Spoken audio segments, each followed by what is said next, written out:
ආයිබෝවන් සුබ දවසක් ටික දවසක් මට වීඩියෝ එකක් දාන්න බැරුණා ඇත්තටම මේ පොඩ්ඩක් මම කාර්යබහුල වෙලා හිටපු හින්දා දැන් මේ ඊශ්‍රායෙල් දැන් අපි අර මම අන්තිමට කිව්වේ අර ඔයාලට ඉංග්‍රීසි ඉන්ටර්විව් එකක් තියෙනවා කියලානේ ෆිසිකල් එක පාස් වුණාට පස්සේ ඇත්තටම දැන් නම් පොඩ්ඩක් මේ සිස්ටම් එක වෙනස් වෙලා තියෙනවා පළවෙනියට අර වෙනදා අපි සහතික සබ්මිට් කරද්දී තිබ්බ ඉංග්‍රීසි කෝස් ඒ කියන්නේ ඉංග්‍රීසි ඉන්ටර්විව් එක දැන් ඊට වඩා පොඩ්ඩක් හાર્ඩ් කරලා තියෙනවා. ඒ කියන්නේ අර වෙනදා ෆිසිකල් එකෙන් පස්සේ තිබ්බ ඉංග්‍රීසි එක වගේ පොඩ්ඩක් අර පළවෙනියට ડોකියුමන්ට් දෙද්දිම මේ ඉංග්‍රීසි පොඩ්ඩක් වැඩිපුර බලනවා. ඒක හින්දා ඔයාලා ඉංග්‍රීසි මේ ඉන්ටර්විව් එකකට පොඩ්ඩක් ක්ලාස් වෙලා යන්න. එතෙන්දී ඔයාලට ඇත්තටම බලන්න ඉංග්‍රීසි වලින් කොමියුනිකේට් කරගන්න පුළුවන්ද කියන එක තමයි. ඉංග්‍රීසි මොනවා හරි ප්‍රශ්නයක් අහපුවම තේරෙනවද? නැත්තම් වැඩ කරන තැනදී ඔයාලට ඉංග්‍රීසි වලින් ඔයාලා හීබ්‍රු දන්නේ නැහැනේ. ඒක හින්දා ඉංග්‍රීසි වලින් වැඩ කරගන්න පුළුවන්ද කියන එක තමයි බලන්නේ සර්ටිෆිකේට් මේ සබ්මිට් කරනකොට. ඒක හින්දා ඒකට පොඩ්ඩක් ලෑස්ති වෙලා යන්න. මම අද කියන්න යන්නේ දැන් ඔයාලා දැන් ඒ ෆිසිකල් එකෙන් පස්සේ ඔයාලා ටික දවසකින් ඔයාලට මැසේජ් එකක් එනවා. ඔයාලට ට්‍රේනින් දෙකක් කරනවා විදේශ සේවා නියුක්ති කාර්යාංශයෙන්. ඇත්තටම පළවෙනි ට්‍රේනින් එක ඇත්තටම කරන්නේ ඉංග්‍රීසි එකක්. මේකට ඔයාලා රුපියල් 25000ක් ගෙවන්න වෙනවා. එතකොට මේ ඉංග්‍රීසි කෝස් එක කරන්නේ ඔය කට්ටියට දවස් 7ක කාලයක් බටන්ගල ඒ කියන්නේ අවිස්සාවේල්ලේ බටන්ගල තියෙනවා මේ විදේශ සේවා නියුක්ති කාර්යාංශයේ පුහුණු මධ්‍යස්ථානයක්. එතන තරුණ සේවායකට වගේ අදාළ ආයතනයක් තමයි. එතන තමයි පුහුණුව තියෙන්නේ. මේකට 100 වගේ අරගෙන ට්‍රේනින් එකක් දෙනවා. සමහරක් වෙලාවට අර මේ ඇග්‍රීමන්ට් ආපු අයට තමයි ප්‍රමුඛත්වය දෙන්නේ. ඇග්‍රීමන්ට් ආවේ නැතත් ඉන්න අයගේ අර නම්බර්ස් පිළිවෙලට මේ අර ෆිසිකල් එකෙන් ඔයාලා සිලෙක්ට් වෙච්ච පිළිවෙලට මේ බටන්ගල අවිස්සාවේල්ලේ බටන්ගල මේ තියෙන පුහුණු මධ්‍යස්ථානයේ පුහුණුවක් දෙනවා ඉංග්‍රීසි වල දවස් 7ක් පළවෙනියටම. එතකොට මේ ඉංග්‍රීසි කෝස් එක කරන්න ඔයාලා රුපියල් 25000ක් ගෙවන්න වෙනවා. 25000 ගෙව්වට පස්සේ 100 අරගෙන ඒ 100 දෙනාව කණ්ඩායම් 4කට බෙදනවා. ඇත්තටම ඇතුළේදී ක්ලාසස් 4කට. ඒ කියන්නේ 25 දෙනා ගානේ ක්ලාසස් 4ක් තමයි කරන්නේ. ඒ කියන්නේ සර්ලා 4 දෙනෙක් ඔයාලා උදේ 8 ඉඳලා හවස් වෙනකම්ම මේ ඉංග්‍රීසි තමා උගන්වන්නේ. විශේෂයෙන් අර වැඩබිමකදී කොමියුනිකේට් කරගන්නේ කොහොමද? ඒ වගේ ඉංග්‍රීසි ඔය කට්ටිය පොඩ්ඩක් තමන්ව ඉන්ට්‍රොඩියුස් කරලා දෙන්න. ඒ වගේ පොඩ්ඩක්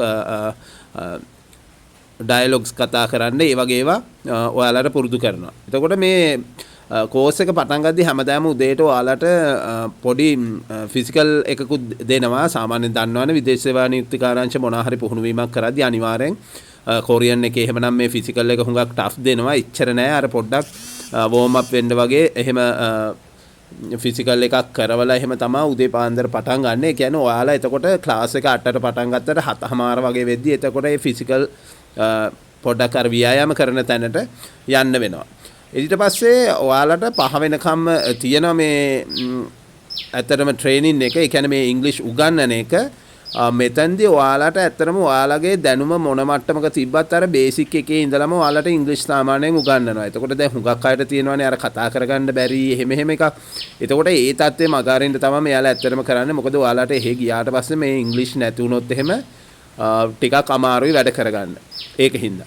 ඒ වගේම දැන් ඔයාලට ආරංචි වෙන්නත් ඇති දැන් ඊශ්‍රායෙල් තානාපති කාර්යාලයක් ඇත්තට ලංකාවේ තිබ්බේ නැහැ නේ. ඉන්දියාවේ තිබ්බේ. දැන් මේක ඊශ්‍රායෙල් රජය කතා කරගෙන යනවා ලංකාවේ තානාපති කාර්යාලයක් ඕපන් කරන්න කියලා. එහෙම වුණොත් එහෙම ඔය වීසා ප්‍රොසෙස් එක ඊට වඩා මම හිතනවා තව ලේසි ඉක්මනට කට්ටියට යන්න පුළුවන්. මොකද දැන් ඉන්දියාවට ගිහිල්ලා ඩොකියුමන්ට් ගිහිල්ලා එහෙම ප්‍රොසෙස් එකක් වෙන්නේ. ඒකයි මේ කාලයක් යන්නේ.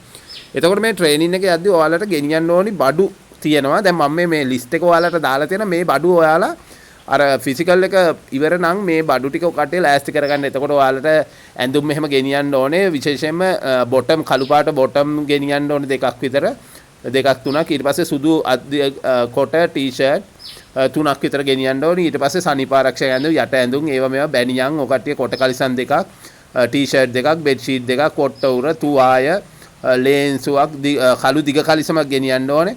ඊට පස්සේ සුදු අධික කමිසකුත් ගෙනියන්න ඕන. ඔයාලට අන්තිම දවසේ සමහරක් වෙලාවට ඒ කට්ටිය අර පොඩ්ඩක් එහෙම මේ ප්‍රසන්ටේෂන් එකක් වගේ කරන්න දෙනවා. ඊට පස්සේ ඔයාලගේ මේ නාන්න එහෙම වුවමනා බඩු සබන් පෙට්ටියක් ඊට පස්සේ සබන් රෙදි සෝදන සබන් ඕනනම් ඒවා ඊට පස්සේ බ්‍රෂ් එකක් ටූත් පේස්ට් රේසර් ඒ වගේ ඔක්කොම අරන් යන්න ඕන. ඊට පස්සේ පනාවක් කණ්ණාඩි සබන් පෙට්ටිය ඊට පස්සේ පොඩි ඉටිරෙදි කෑල්ලක් වගේ ඒ වගේ ඒවා ගෙනියන්න ඔකට එක මේ බඩු එහෙම තියාගන්න මොකද ගෙනල්ලා ඇඳ ගාව තියාගන්න බැරි වෙනවනේ ඒකින්ද තමයි මේ පොඩි ඉටිරෙදි කෑල්ලක් එහෙම ගෙනියන්න කියලා කියන්නේ.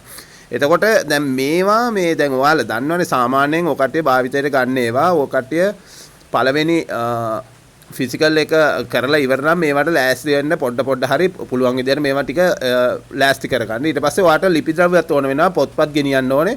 නිල් රතු කළු පෑන් ගෙනියන්න ඕනේ. හාෆ් ෂීට් ටිකක්. ඊට පස්සේ පාස්පෝර්ට් එකේ ඩෙන්ටිටි එකයි ඊට පස්සේ බැංක් පොතකයි ෆොටෝකොපීස් අරගෙන යන්න ඕනේ. ඔරිජිනල් ඒවත් ගෙනියුවට කමක් නැහැ. ඒවා ඊට පස්සේ ෆෝන් චාර්ජර් එකක් ඔය කට්ටිය ගෙනියන්න ෆෝන් එක තියාගන්න නම් දෙනවා. ඊට පස්සේ මේ අර හැබැයි තියෙන්නේ අර රවුම් පින් තියෙන ඒවා තමයි තියෙන්නේ. ඔයාලා ඒකින්ද අර රවුම් පින් එකට ගහන අර කැට තියෙන්නේ. රුපියල් 300ක් විතර ඒ කැටේකුත් අරගෙන යන්න.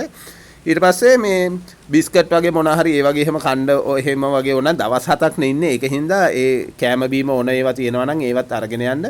ඊට පස්සේ සමහර අයට මේ වතුර බොන ප්‍රශ්නයක් තියෙන හින්දා මේ වතුර ලීටර් 5 වගේ බෝතලයක් පුළුවන් නම් අරන් යන්න බොන වෙලාවට ඒ වතුර බොන්න. මොකද සමහරක් අයට මේ වතුර වල ප්‍රශ්නයක් වෙන හින්දා. හරිද? එතකොට දැන් මේ වගේ ඒවා තමයි ඕනේ. ඔය කට්ටිය සපත්තු එහෙම ගෙනියන්න ඕනේ. කළු පොලිෂ් කරන සපත්තුත් ගෙනියන්න ඕනේ. මේ කැන්වස් දෙකක් හරි ඩෙක් ෂූස් දෙකක් හරි ගෙනියන්න. ඒක පාට නම් එච්චර ප්‍රශ්නයක් නැහැ. මේ කළු පාට හෝ සුදු පාට තියෙනවා නම් හොඳයි. එහෙනම් මම ඊළඟ ට්‍රේනින් එක ගැන ඊළඟ වීඩියෝ එකෙන් කරන්නම්. සුබ දවසක් ජය වේවා.